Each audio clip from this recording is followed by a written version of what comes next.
harus ada financing yang juga siap untuk menjadi solusi pengurangan sekaligus konversi sampah menjadi energi untuk Jakarta.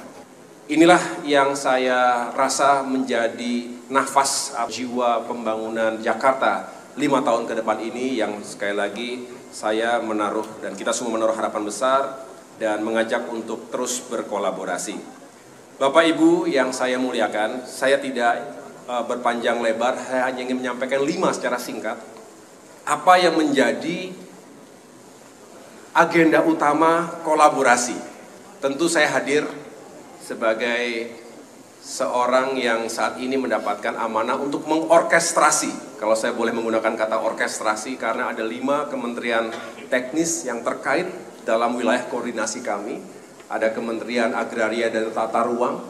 Kita tahu Jakarta ini harus diatur tata ruangnya, karena kalau tidak jutaan penduduk menghuni lokasi yang tidak bertambah, semakin kompleks, kebutuhannya saling berkompetisi satu sama lain. Oleh karena itu harus diatur tata ruang dan juga penggunaan lahannya, termasuk jika harus ada yang dikonversi.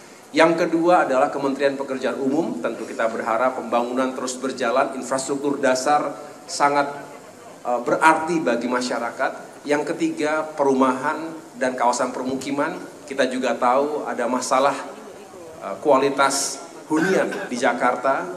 Dan yang keempat adalah Kementerian Perhubungan, multimoda transportasi kita harus terus diperkuat sehingga public transportation juga semakin ramah, hijau, dan tentunya menjangkau semua lokasi yang dibutuhkan oleh masyarakat. Dan yang terakhir tentunya tidak secara khusus berkaitan dengan Jakarta, tapi kami memiliki wilayah koordinasi transmigrasi juga. Bapak Ibu sekalian, kalau tadi melihat Astacita, terutama Bapak Presiden ingin swasembada pangan, energi, air bersih. Yang kedua adalah ingin konektivitas ini juga semakin bisa menjawab kebutuhan transformasi ekonomi dan kemajuan kota.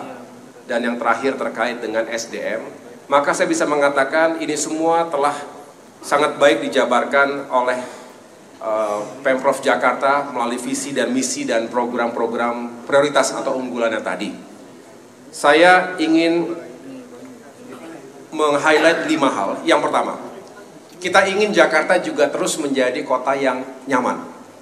Sedangkan kita tahu setiap hari Jakarta itu memproduksi kurang lebih 7.000 ton sampah. Ini yang harus menjadi atensi besar kita semua.